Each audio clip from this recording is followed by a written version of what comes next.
The good old clap, take one. That's right. How many of you knew what you wanted to be when you were 7 years old? I did. I wanted to be world champion. Hey, is there honesty involved in this podcast? Can we be honest? You can shut your fucking lips. And then I just said, put them up, what? Let's go. He's like, you look too pretty on the wave. Get ugly. We can talk about DMT if you want. I thought we were boxing.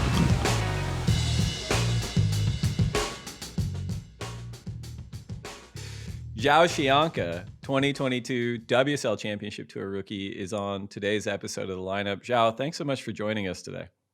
Thank you, Dave. It's an honor to be here, actually. Really cool. So I assume you're still in Hawaii. You know, how are you doing today? Where are you at in Hawaii, and who are you hanging out with? Yeah, I've been in Hawaii for like 2 weeks. I've been like at the Volcom house. Here is the place that I stay. Everyone's the crew from Volcom Hawaii is like just awesome. Makes me feel like home. And yeah, been hanging like with Jack a lot, with Ben Rose, Ty Van Dyke, and Kaiman, a couple other people. Everyone's so cool to me. So yeah. Now, I know the waves are a little bit smaller after really an insane few days for the event, which we're going to get to. But on these smaller days, have you surfed yet today? Are you going to surf? How do you spend your kind of preparation management and make sure your body has time to recover? So are you going to surf today? What's it look like there? Yeah, on the first 2 weeks, it was like probably like this winter has been like the best winter I ever had in my whole life. I never had surfed so much, and it has been crazy run of swell and waves, and pipeline has been firing probably every day. And yeah, I had so much fun. And Julia just showed up. I'm on Jack's room right now, so yeah. It has been crazy, you know. Small days has been like late days for me. I have like been like chilling for a while. Like if I surf for like 25 minutes, 45 minutes. Don't surf a lot. Try to like use different boards to have fun and like enjoy Hawaii, you know. It's just so great. This place, like you can like really like enjoy yourself like in every single way. Yeah, has been fun. I thought I might start with just a little story before we dove into how amazing you run at pipe spin and all your other kind of career stuff. But I personally first heard of you, and I think it was 2019. You win the Surfline Breakthrough Performer of the Season award in Hawaii for true. A crazy like if listeners are listening to this right now, go and Google this or YouTube it or whatever the hell, but like a crazy double up at backdoor. And I think you said you're on a 6-1, and I know you're still like a young dude. You're only 19, and I'm like, holy crap, that was really amazing. And then after that, COVID happens, everyone goes into survival mode. And frankly, like I'd kind of forgotten about you. Like I obviously knew your brother from the big wave stuff, and I kind of thought it was just another like Chianca psycho charger guy. And then I'm in Haleiwa last year, and I happened to look up when you're surfing, and I'm like, oh my God, like this guy is like surfing so fast and so stylish and so on rail. And I'm like, this is, and I mean, there's so many good surfers on the Challenger Series, but you were, at least when I looked up, like a cut above. And then oh my God, you qualify. And then I get all these reports from the boys at Stab and the guys at Channel Islands about like, Zhao's going to really make an impact. And I thought, great, like we need another excellent addition to the championship tour always. And I said, maybe we can do a podcast at some point. And I kind of thought like, when we started talking about it, I'm like, this will be like cool. I'm going to unearth Joao Chianca a little bit. And then you have this run at pipe and everyone knows who you are now. So I don't know if the podcast is going to do too much, but you've had an incredible run over the last couple of years. Yeah. I mean, 2019 was like really like the real deal for me. It was like a game change. I had like put like so much work, and I was kind of like on the beginning of the year struggling a lot still. And like I was like what do I need to do like here or like, and then like the game changed. It was like in Chile when I won my first QS, and then signed with Volcom, and then came to Hawaii for my very first prime event, Triple Crown, and had that season where I got the breakthrough performance, that wave in off the wall. Actually, the double up wasn't off the wall. Then I had like a sick runner at backdoor. Yeah, those 2 waves was like crazy stuff that happened that winter, and then like everything changed like so fast. Like that's why my number on my jersey is 19, because like 2019 was like the year that like everything came together. Even like fuck, if I think on the beginning, like nothing was coming together, but like to the second part of the year, like everything was so amazing. And then yeah, I chose that number.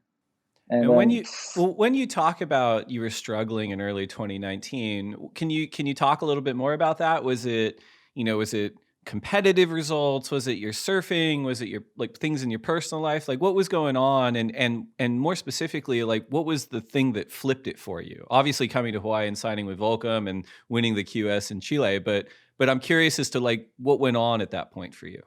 yeah, exactly what you said. The competitive results wasn't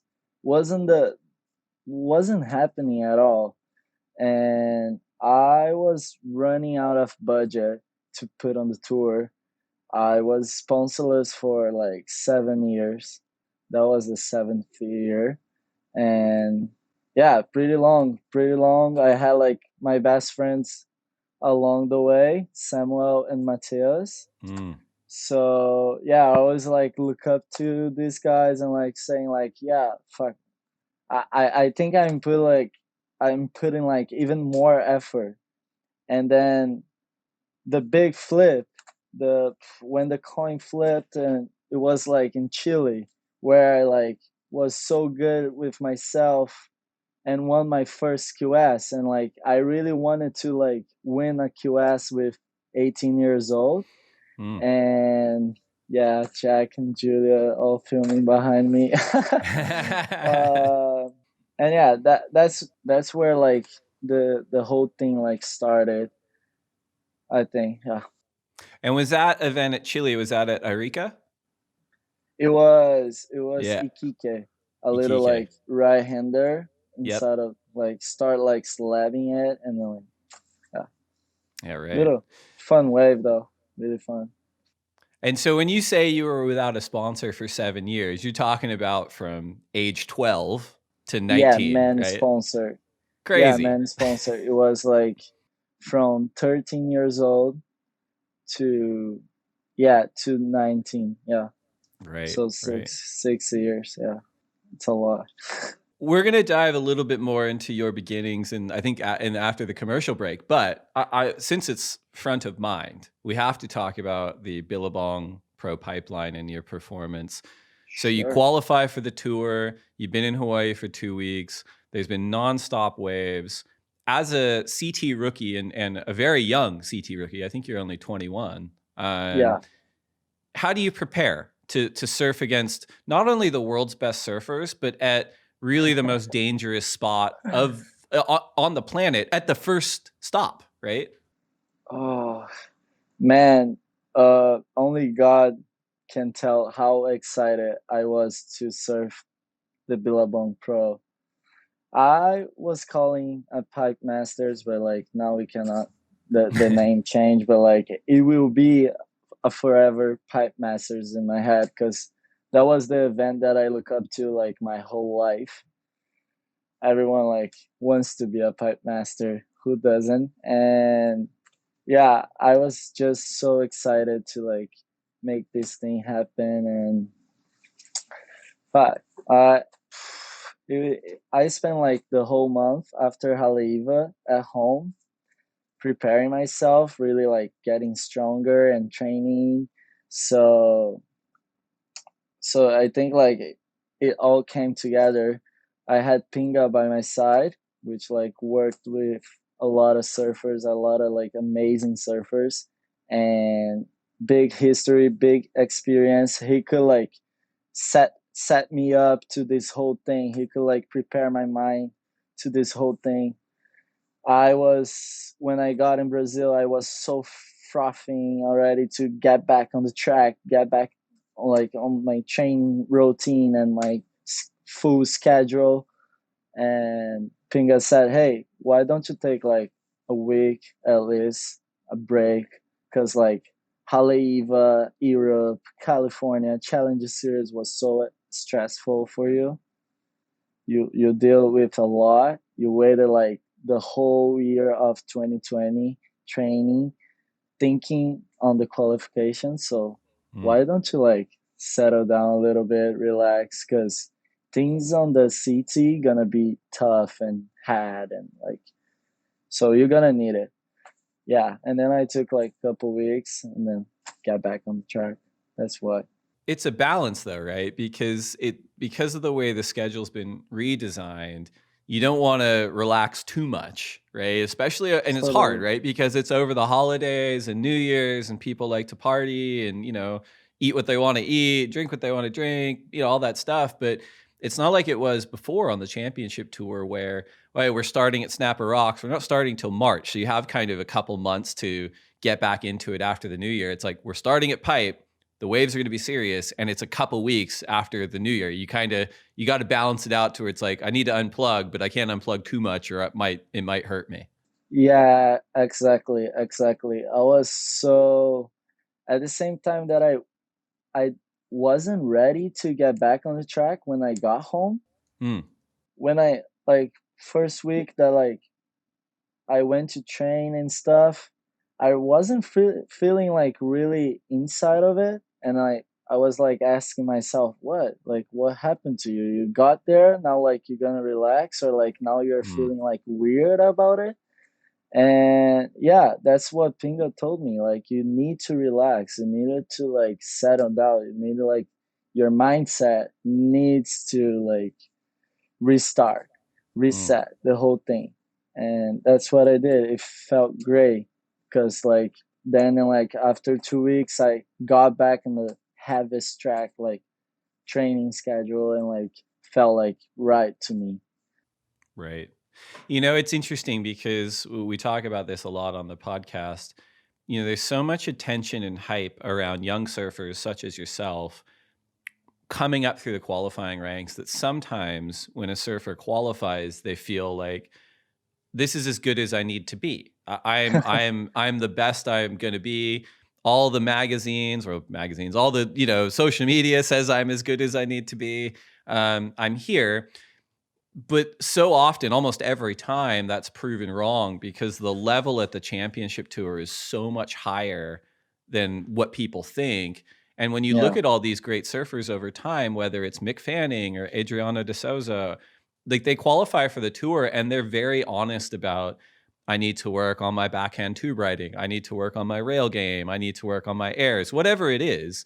And they're very humble about the way they go, I've qualified and now the work begins. It sounds like you have a similar approach where you acknowledge like, okay, I still have a long way to go before I feel comfortable competing for world titles. Yeah, sure. Yeah, even like 2019, I'm always like try to be like humble and like present in where I am on the moment, on the very moment. So 2019, I can say that to everyone. I wasn't trying to qualify.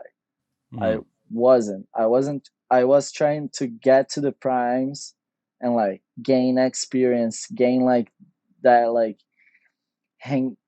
angry willing of like, okay, now I'm ready. Now like let's go for it.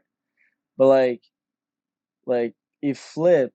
The thing flipped so good for me that like the end of 2019 I like realized that like if I don't dream bigger, time goes by at the same time. And sometimes like you gotta like just believe and like give like a trust shot to like take the things that you want, you know.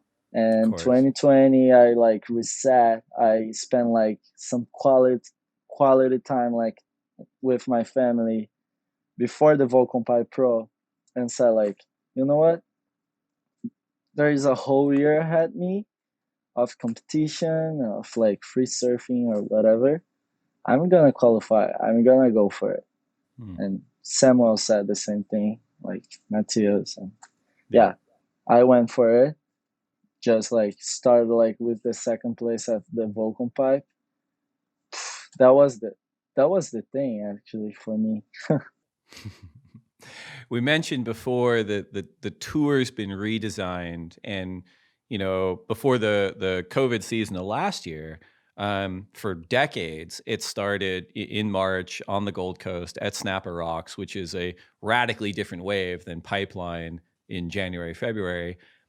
Looking at that and looking at the way you surf, are you happy that the tour is starting at Pipeline? I guess another way to think about it is, do you think that you have a competitive advantage at Pipeline compared to like a right-hand point break like Snapper Rocks right now?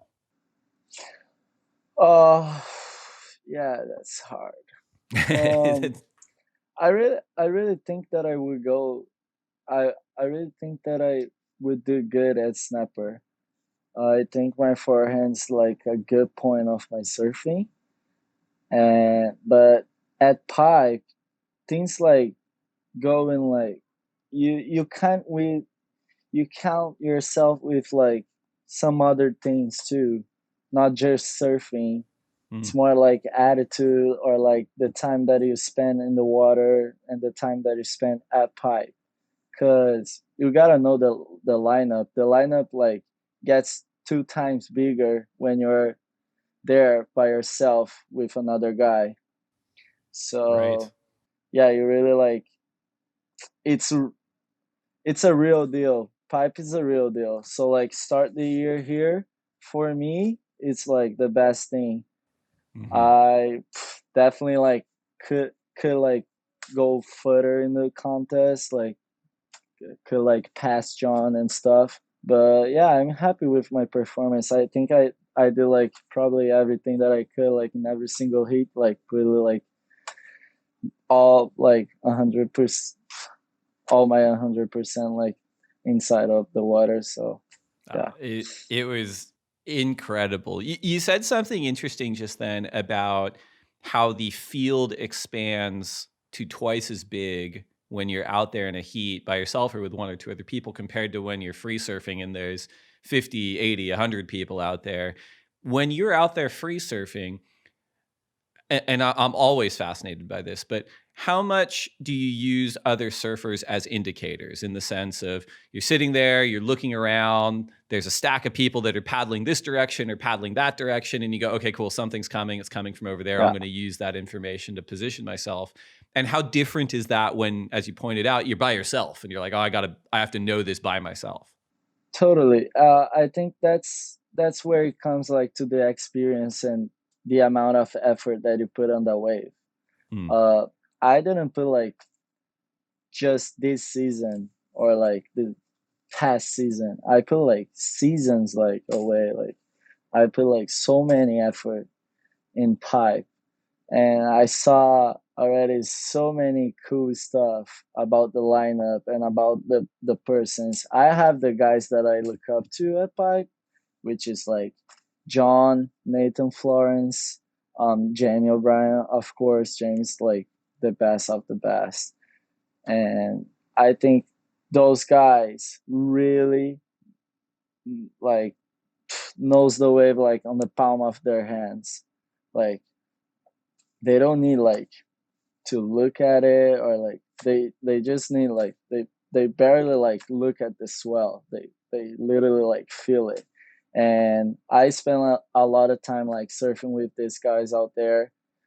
uh Nathan has like ability to find the waves like on the inside, and such a good waves. And John just come like rolling barreling and like doing like incredible stuff. And Jamie like probably got the best waves I ever seen out there. And all these things happen with me inside of the water in the lineup.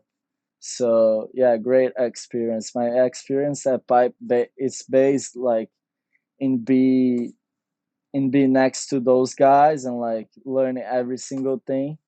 So nowadays, like when I go surf pipe, I really like feel that like I know every single like wave that I wanted to get. The angle, the like swell or like anything. I really feel comfortable to surf like That makes a lot of pipeline. sense. And you mentioned as well, signing with Volcom a couple years ago. Volcom has had its house and houses there for years at this point. They're institutions, and they've had everyone from, Bruce Irons to Balaram Stack, and everyone that's, Yeah. either competed on tour, around the tour, or just pipe specialists that sort of occupy that house. I'd imagine that that's also a huge resource for you, just hanging out in the yard and talking to people who have so much experience there. Yeah, totally. My first season on the Volcom house, I had like opportunity to like know everyone. I remember when I first like met Brucey Irons. He came like by the house to surf a little backdoor, and like I just took a shot of us. And then like all the locals like used to hang in there, hang out at the house, and all the locals like love my brother, love like how he goes for it on the big wave surfing. So yeah, like kind of got lucky to have my brother doing so good on the big wave surfing and having everyone like accepting me well. Yeah, appreciate though.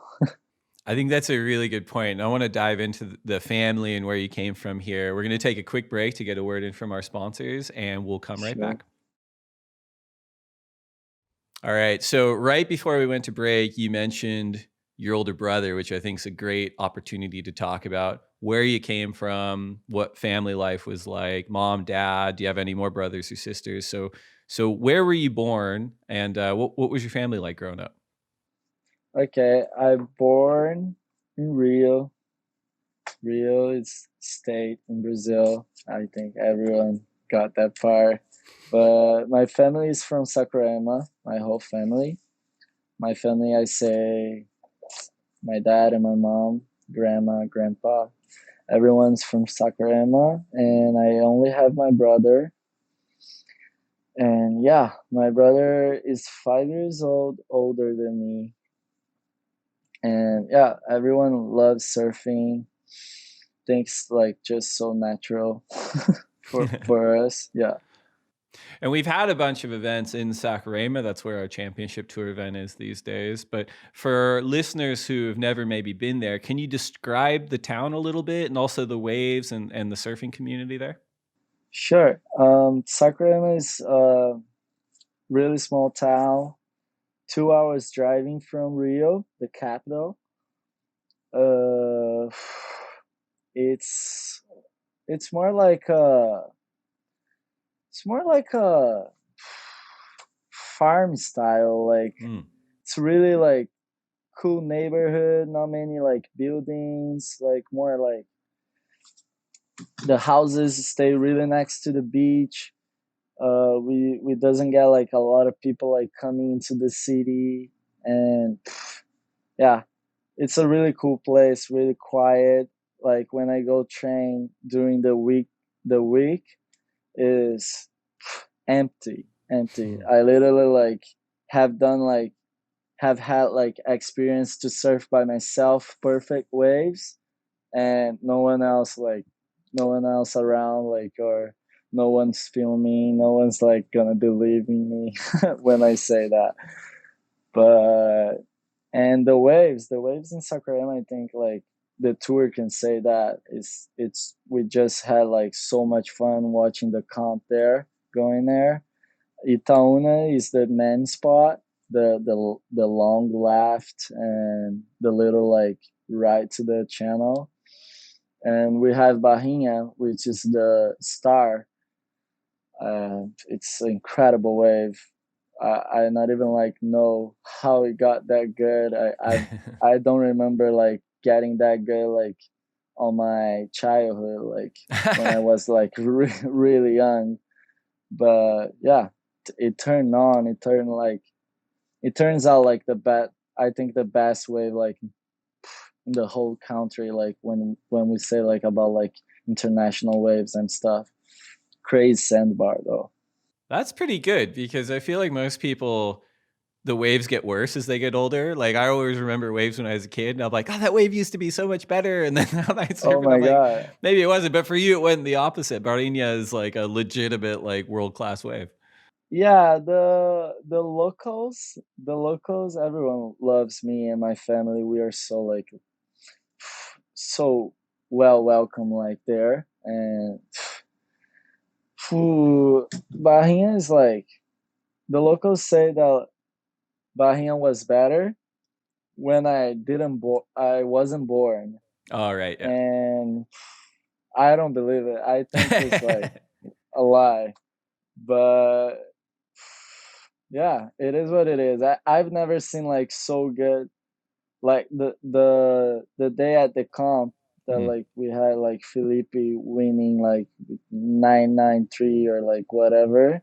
Yep. I've never seen like that like until my like 15 years old. Or, yeah. Mm. And when you say your family was really welcomed by the surfing community up the beach at Barina, what's that from? Is that from your parents or your older brother? Like, what do you think that came from? Just them being so welcoming to you guys coming up there to surf. Yeah, my Mm. dad actually was it's a surfer. He was from Saquarema. He's like a local there. You can say a local. We don't really like had this local thing in Brazil, but like, yeah, he like was born in Saquarema and spent his whole life there. So many the city, as I said, the city is really small, so like probably everyone knows like each other. Mm. And yeah, like we are so beloved there. I feel I always like feels great like when I'm there. Yeah. And it has such a strong surfing community. I've been fortunate enough to go there a few times. I really enjoy it. Your brother you mentioned is 5 years older than you, Lucas. Um, Chumbo and I'm going to screw up the pronunciation, but maybe you can correct me. Chumbinho. Is that, Yeah, I'd say you nailed it. you But did better than like 90% of the, I'm gonna take it. I'm gonna take that for sure. yeah. But your brother is a fantastic all-around surfer, but really has made a name for himself in the kind of the elevated big wave, Yeah. charger, psycho wave realm. For you growing up, did that appeal to you at all? Like, obviously, you have like hellman credentials in Hawaii and elsewhere, but you've also been able to carve out a very high performance career for yourself at such a young age. And those things don't always happen. Like, you don't always have like a big wave superstar that's also a CT competitor. You know what I mean? Yeah, totally. I don't think that ever happened though. I think me and my brother is like different from everyone because Lucas, you always could tell that like he loved big wave surfing, and when when we were doing like the juniors, I always I always had like so much good results, and Lucas like not as not the same, Hmm. but such a good surfer. And yeah, I think like WSL wrote like a page from that like I don't know like 5 years ago when I was in the World Juniors at Kayama that I got third. Like WSL like wrote a page like saying like they go like with the same, they look to the same goal, they have the same goal, but like it goes like different ways. And Right.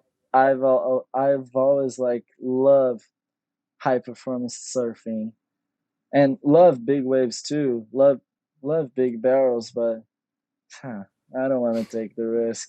Never really want it. Well, it's interesting too, right? Because I think the way that you articulated it's right. Like you kind of develop and you develop and you develop, and as you pointed out, especially with brothers, it's so rare that you have brothers that do the exact same thing the whole way. It's really rare. I mean, the Hobgood brothers is maybe the closest, where they were both on the CT, they were both winning CT events, but even when you look at something like the Irons brothers, they advanced and advanced and advanced. And even though they're both on the CT at the same time, Bruce obviously didn't have the same competitive success that Andy did. And he kind of became more of a free surfer that was on tour, whereas Andy was just this dominant competitor. So with you and your brother, as you pointed out, Luca wasn't getting the same competitive results that you were. So he probably said, okay, well, I'm going to spend a little more time chasing big waves. And for you, as you pointed out, you loved high performance surfing. You had this amazing group of people around you with Samuel Pupo and Mateus Herdy. It makes sense that you guys ended up both at a very high level, and as you point out, with the same goal, but kind of different trajectories. Yeah, exactly. Lucas, like, I could always tell like how much he loved the big wave, the big wave stuff. It's just crazy. It's like a natural talent. That's what we call. Like when he first went to Jaws, he went like without a vest, and he still like scored gigantic waves. And then it came Nazareth, and Nazareth was the flip point for Lucas. That's when like he realized, oh, I found myself. And I've always like had my like mindset, my mind really like secure on the QS career and on the CT career. Yeah. Right. But it's almost like a little bit of a secret weapon for you too, right? Because I'm sure you're able to tap into Luca a little bit for like heavy water insights that maybe help you out at places like Tahiti or Sunset Beach or Pipe, obviously, whereas other surfers that are coming up that don't have that resource are kind of like, oh God, like, I've got to figure this out. And I'm used to surfing beach breaks, and here we're at the reef break. And so it's kind of cool that you probably get to tap into that a little bit competitively. Totally. I feel that like have Lucas by my side was like one of like the greatest thing that happened to me, because he taught me to surf big waves and not to be scared of it, to use my talent to like perform in every single wave, whatever, how big it is, like doesn't matter. Like if you have the talent, if you have the technique, you can like perform. And I think that's like what makes like John and Gabriel so good too on the tour in every single condition, because like probably like there's like a lot of like good guys there, but like when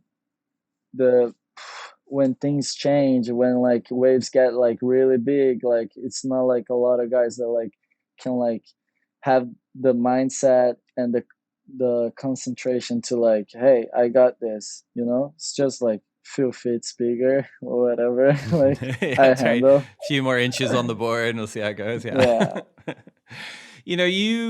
Your career is coming at a time that's so radically I've been at the WSL since my 17th year, but when I started, Brazilians have been a part of the championship tour since its inception in 1976. And there's been amazing Brazilians that have competed throughout those decades. But really one of the ceiling shatterers from Brazil, in my experience, was Adriano de Souza, who really started winning CT events, started challenging for a world title in a way that cleared the path for the Brazilian Storm. Gabriel wins the first world title for Brazil in 2014. Adriano, in what I think is almost an underappreciated act, comes back and wins in 2015, which is amazing considering everything he'd put in. But I would imagine that when you were coming up on the juniors and the QS and the Challenger Series, you had so many models to look at in addition to your brother that were succeeding at the CT level. Who were some of the people that inspired you from Brazil that were on tour at that time? Totally.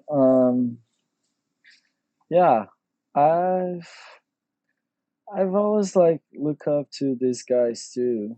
I've always look up to Well, Gabriel was when Gabriel like first compete on the CT. I was like really young, and like couldn't like really measure how big was the how big was the thing that guy like was making on the tour, Right. like so yeah, when I first like started the QS, I like started like to realize, oh my god, like these guys, Felipe Toledo, Gabriel, Adriano, Jadison, fuck, these guys like really, they are out of the curve, they are like in another level. I think that's the names that like really like brought us up. Mm. Yeah, totally. Yeah, this guy. That's the team. Of course, and those guys, I'm glad you mentioned Jadson too, because Jadson came in a few years after Adriano, and really for a number of Yeah, years, there are other Brazilians on tour, but it was kind of those two guys. I want to say yeah, Jadson was a rookie in 2010, and I think he won the Brazil Santa Catarina that year.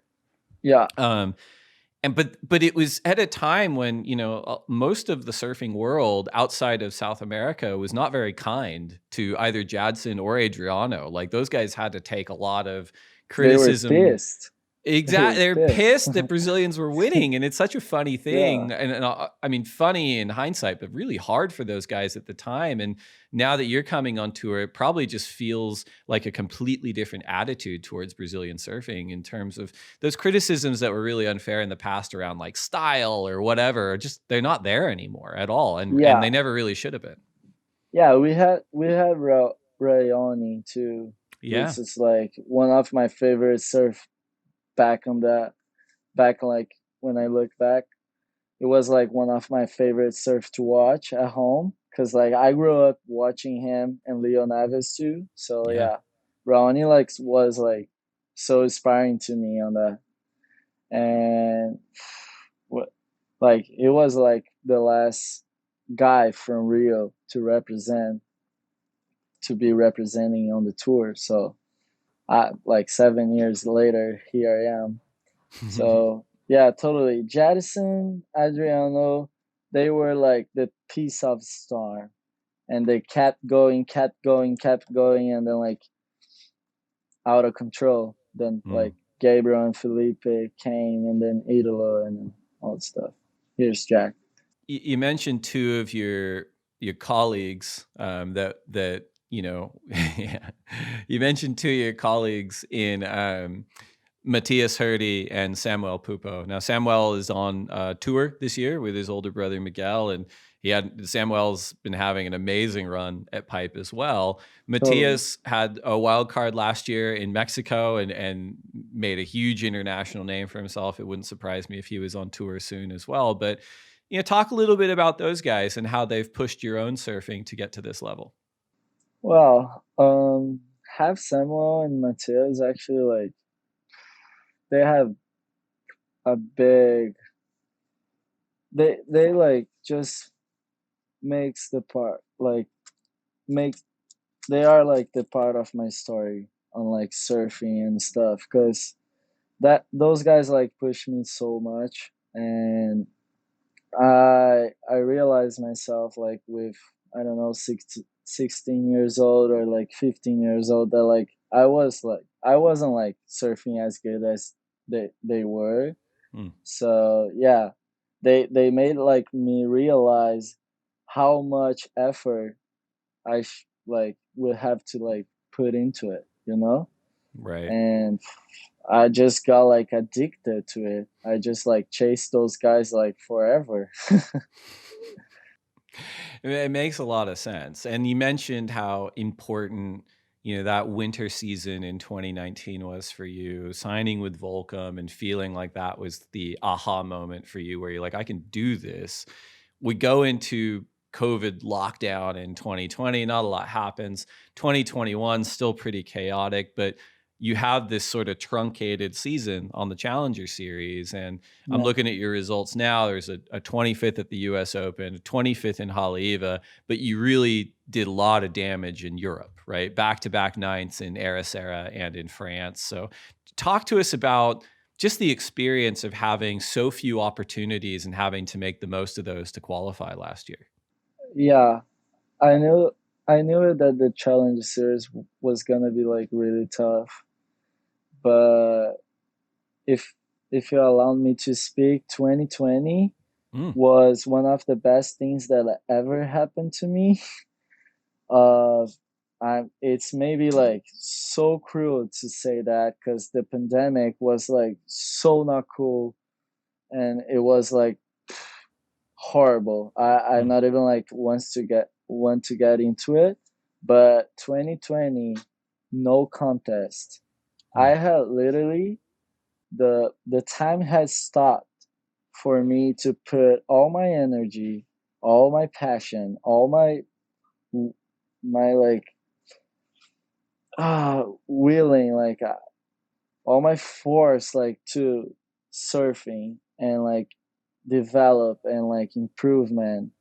So I mean, like that's maybe like it is meant to be, you know, maybe like it's supposed to be like that, like maybe like I had like a year off to like surf and improve. Maybe like I wasn't even ready in 2020. Maybe like I'm not even ready for 2021, but like who knows. I had like a year off to like put all my energy into surfing and into getting better every single day, 1% better. That makes like 365% better in the end of the year. That's great. And that what makes like that what made the most of it, right, of my preparation to the Challenge Series.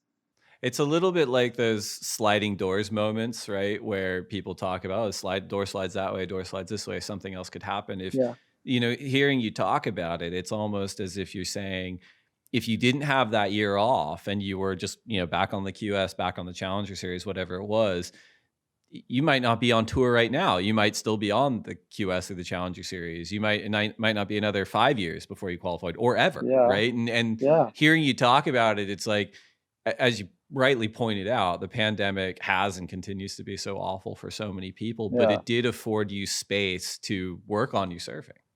Totally.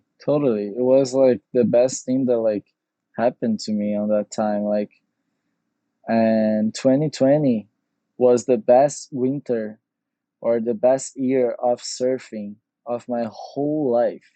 And I didn't make a single surf trip. I stay like in Saquarema the whole winter. And wow, it was like the best run of waves that I had home, like that I had at home like in a while. I don't think that ever gonna happen again. And yeah, making the most of it like on the Challenges Series was just like so important to me. I was so excited for the US Open. Got so bummed, but like Ericeira was a wave that like really fits to my surfing. And France, I was like really exciting, but like I was feeling the pressure already to back it up my result from Ericeira. So like it was a really hard contest for me. I was like going up and down in my emotions, like every single heat was a really important heat for me.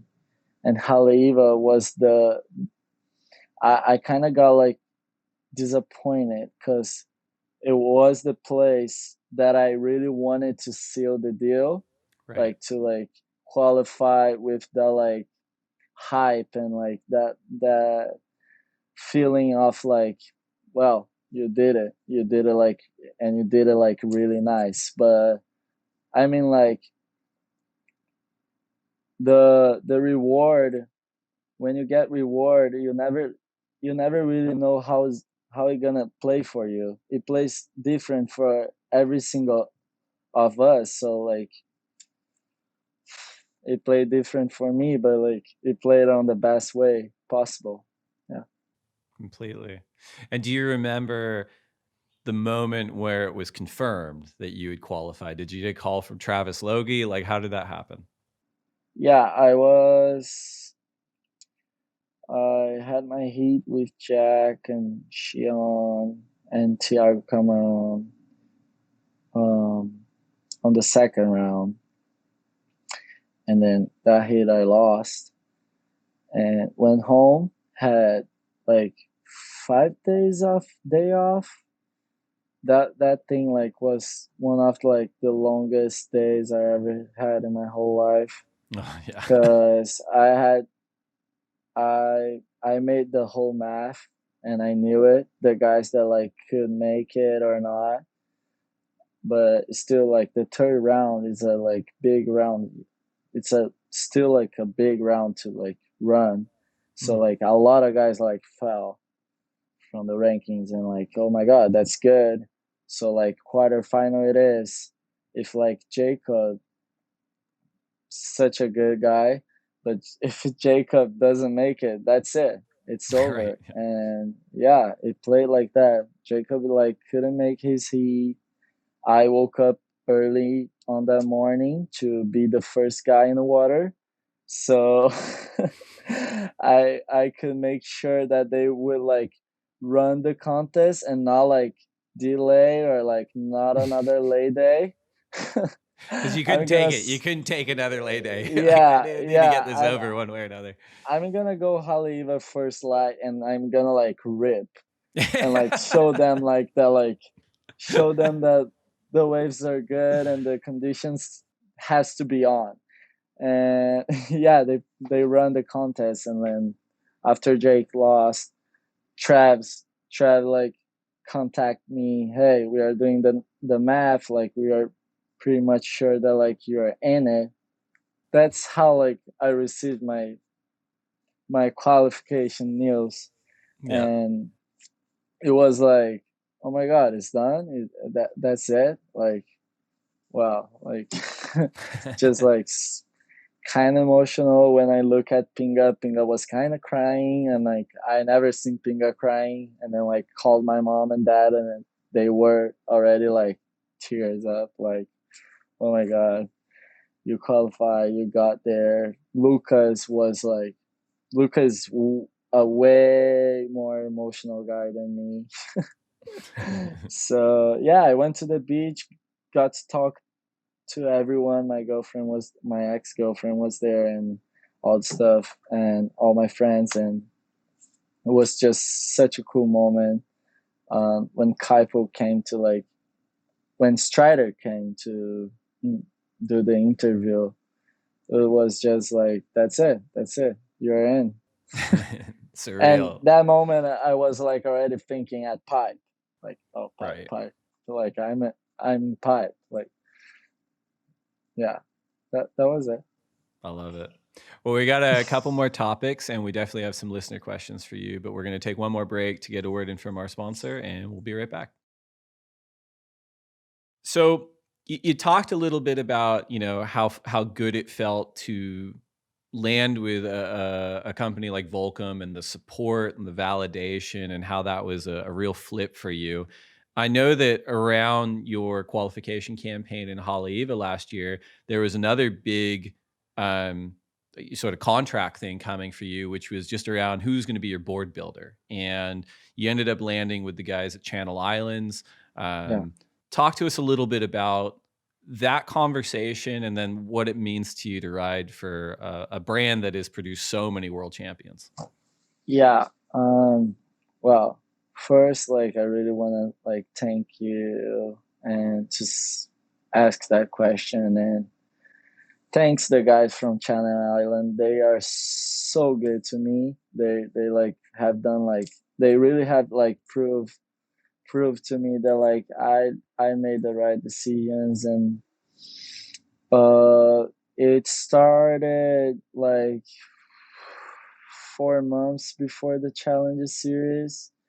I was really I always like wanted to like test other boards. I had my shaper in in Brazil, Ricardo, that like built so many boards for so many good guys like Adriano, Kaibali, and Andy already used his boards. And so yeah, such a good shaper. I had like a solid relationship with him. And well, the boards was feeling good, but like I I with all the challenges, serious pressure, I had to make sure for myself that like I was doing every single thing to like qualify. Every single thing that I could, I was doing it. Mm-hmm. And I had to make sure. And then I accept to test couple boards from CI, and it played out like so good to me because the boards like were amazing.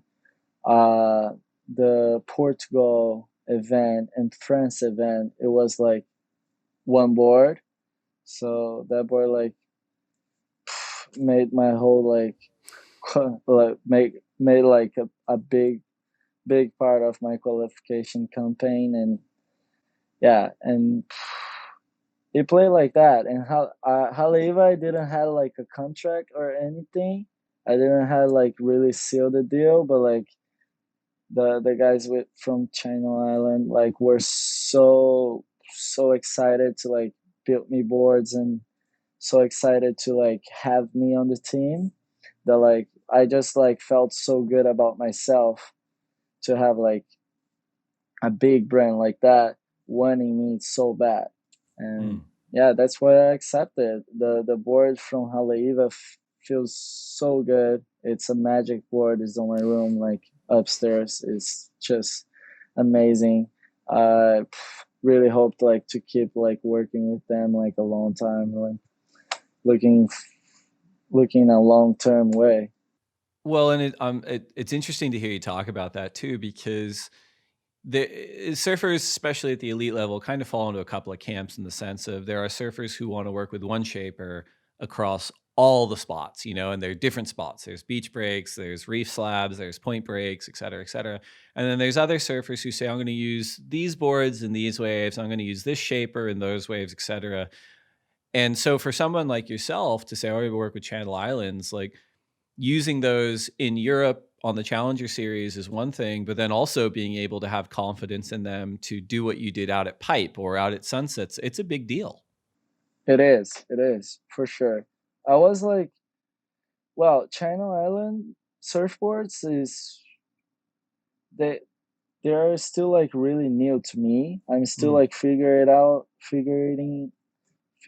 like models and like the boards that I like. So I'm really like marking my place inside of the brand. And yeah, but I have like the boards that I liked. I Before Pipe, I had like a big chat with Brit, which is my shaper. So yeah, we talk about like how I wanted the boards, like how I feel, what experience I had like with my previous boards, and how like how like I would like how like it would be like my pipe board, how like how it would be. And like I had like this big conversation with Brit, and Brit like totally like connect with me so good and fully agreed with my ideas and my way of thinking. So that makes like really easy, because like as long as the guy like agree with me and like really like feel the same thing, he could like put in great work. I went on my last heat with John. I went on a 6-4 because like I really wanted to ride that board. That board like felt great on the first round, and it was like a really short board to that day. If like was in any other occasion, I will ride a 6-6, but like 6-4 it was like it played like really well. I'm really glad to like see that like Brie could like transfer all my ideas, all my like experience, and all that like all the things that like we chat about like inside of the surfboard. And I'm really excited like for sunset too, because it feels like that the boards like feel so good at pipe, like on the bottom turn, and like how like it holds so well. And yeah, probably gonna like plays good at sunset too. Well, I was going to ask you about that too, because I mean, the boards worked well, but I mean, you're the pilot, like you did all the work. And as a rookie in a lower seed, you end up coming up against these Titans, and you had an amazing run at pipe, you know, starting out against, I think it was John and Jadson, and then having to go against your Volcom teammate, maybe housemate Jack. In the next round, and then you know you had that shootout with John where you really put it to him. It was really, really impressive. Sunset, it's another big wave spot, but it's so different to Pipeline in terms of what the wave actually is. As far as the boards you're using go, do you have pipe boards and sunset boards, or are the boards you're using kind of, you feel comfortable on them at both spots? Yeah, I think it's kind of like I actually like have my boards for sunset separate than the ones that I use for pipe. I had like a full patch for pipe, because pipe was like really my like biggest goal on this season. So yeah, I had like a really big patch for pipe. Then sunset is complicated. It's not like the place that you're gonna like use 10 boards or like test it at 10 boards. Like as long as you rode the rail, I'm glad. Yeah, I feel ready. It's a complicated wave, you know. Like I don't really like understand sunset. I had like a couple like great heats on the past, but like it's a really complicated wave. Like I think it's gonna be like one of the biggest challenge for me. I think it's a big challenge for everyone. Like, you know, it's been on the CT in the past. It's been a QS or a Challenger Series event in the past. And it's one of those places that year over year over year, there's guys who you're like, that guy's going to do well at sunset. And it's such a big playing field that even the best guys can get lost. And even people like someone like Kelly Slater, who has probably been surfing there longer than, you know, both you and I have even been alive.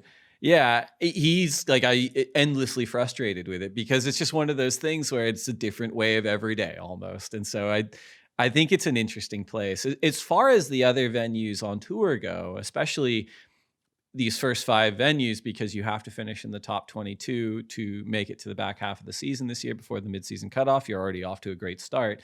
How much experience do you have at places like Super Chubos and Paniche or Bells Beach or Margaret River? Yeah, I've already surfed at Super Tubos. I've never surfed at Bells and neither West Oz. So it's gonna like be really like challenging for me, because like I gotta like figure it out, those like spots. But from like my perspective, every single place is like such good waves and such a good like time of the year to have like good conditions. So like I think it's just like part of the job. Like you gotta like adapt yourself like to whatever and like make a good surfing.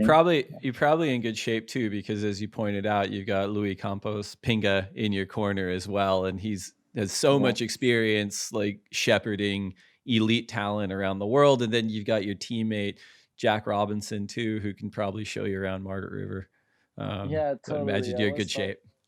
Yeah, totally. I was talking to Jack how I wanted like to know his house, and like how I wanted like to spend some time with him there, like just to surf, just to cruise, like not much like of business or like commitment stuff, you know, just to cruise. Like Jack's is a great friend, and like we surf every day at Pipe, and like we already had surfed sunset too.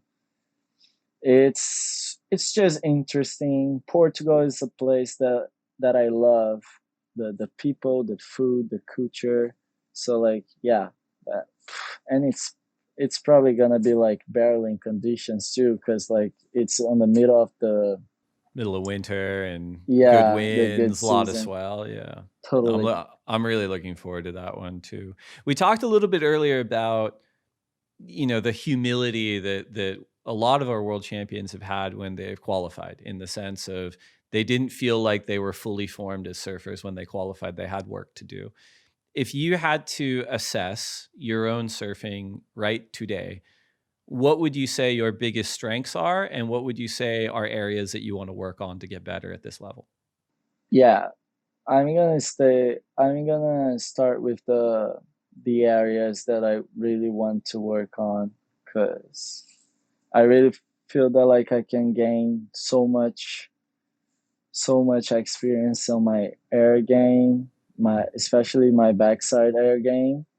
And I feel that like my strengths definitely are like how comfortable I am like in waves like Pipe and Tahiti, or I've never surfed in Tahiti, but how comfortable like I'm like I found myself in the lineup when like waves are pumping. Mm, that's interesting. Well, look, are you going to try to surf Tahiti before the event? Are you going to try to take a trip there, or is the schedule just a little bit too much? Whew, the schedule is a little bit too much, but definitely like spend like some quality time there before the comp. Yeah. Makes sense. Before the season started, reigning three-time world champion Gabriel Medina pulled out of Pipe, stating personal reasons, nursing an injury, but has mentioned mental health. And this Yeah. has been such a topic for athletes inside and outside of surfing in the last few years. Is this something that you take into account for yourself when you're a rookie, you're starting out? How do you kind of protect the mental health side of things for you? Or is this something you haven't really thought about yet? Yeah, totally. I do have thought about because I think the mindset of an athlete is like his biggest weapon, and not just his talent. Today, like we have to count like with so many things like outside of surfing. And yeah, I think Gabriel has been like through some tough moments, more than right to like take that decision. Hard one, but like really wise, really mature. Makes sense. Well, we did put out a feeler for Instagram questions, and I think after your performance at Pipe the last few days, we got like hundreds of people like, "Oh my God, I got questions for Joao," but we whittled it down to three. And the first question is from @Nor Beller, who asks, "Do you have any tips you can give to surf with confidence as you did at Pipe? You were amazing." So what tips would you have for people who want to, even if it's not Pipe, maybe just serious waves? Like, how do you surf with such confidence? um, Bruh, I think you gotta love it, you know? I think you gotta love it. I think you gotta like have like so much passion for it. And yeah, I always like put so much effort and always like loved so much to get barreled. So pipe is just like a bonus for me. Pipe is just like it's not even like a thing that like it's not it's not even like a thing that I look up to. It's like more like a reward that I got for like liking it so much. Conditions like that. I think that's it. It's a great If you like answer. find yourself like around there, you're good.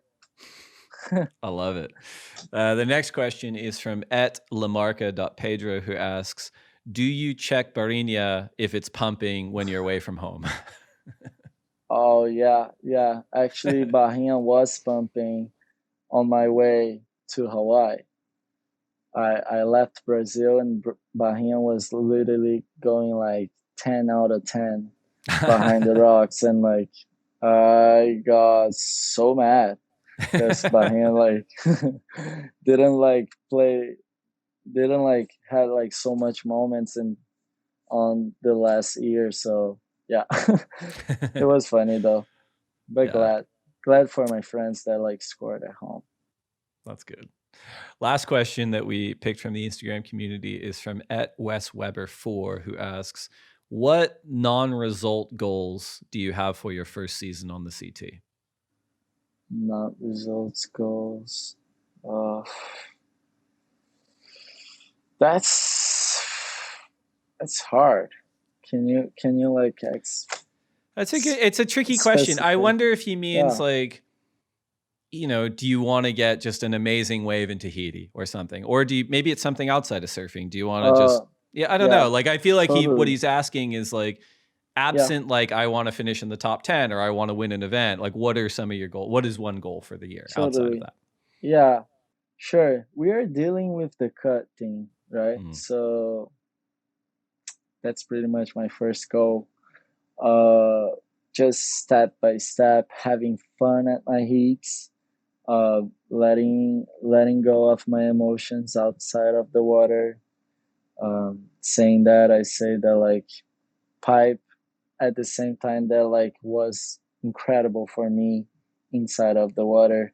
Outside of the water was a little bit like rough because just some like I like had a person, now I don't have anymore, so like it played like really hard to like deal with like things like outside of the water, but like fully like had to like enjoy and be like grateful like for what I have like happening in my life right now.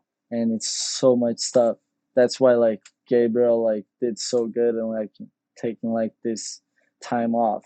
And I think like my goal is like definitely like looking like to the end of the year, not expecting, but like putting a lot of hard work on it. It's like to be rookie, the rookie of the year. Totally, that's like my main goal. But like I really want to improve myself. I really want to like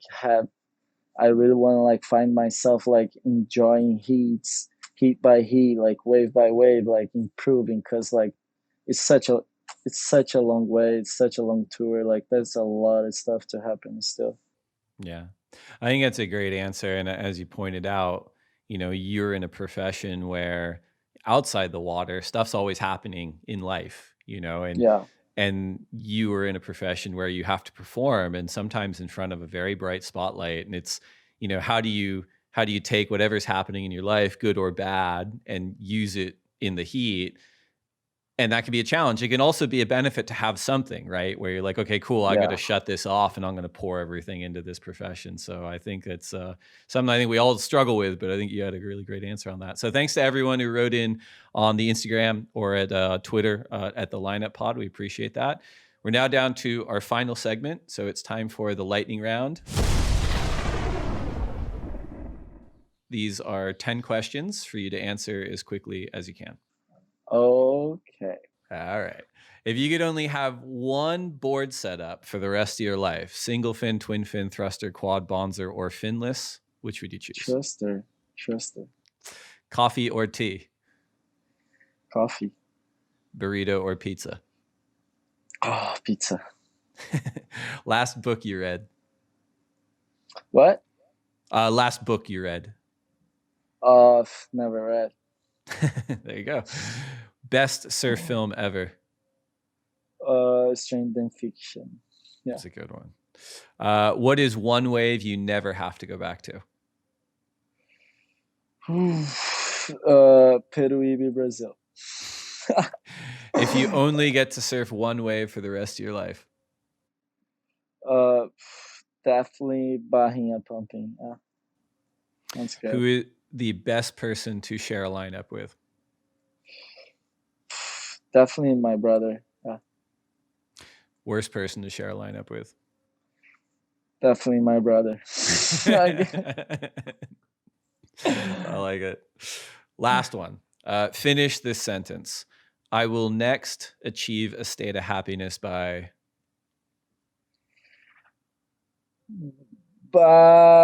making the cut. I like it. Joao, thank you so much for coming on the podcast. Congratulations on not only qualifying, but just how incredibly you surfed out at Pipe. I can't wait to see you surf Sunset and the rest of the season. And yeah, man, thanks for coming on the podcast. We're really excited. We're big fans. Thank you. That's such a great opportunity. Thank you guys for having me, and I appreciate and like look up to more of this. Yeah. Right on. Thanks, Joao.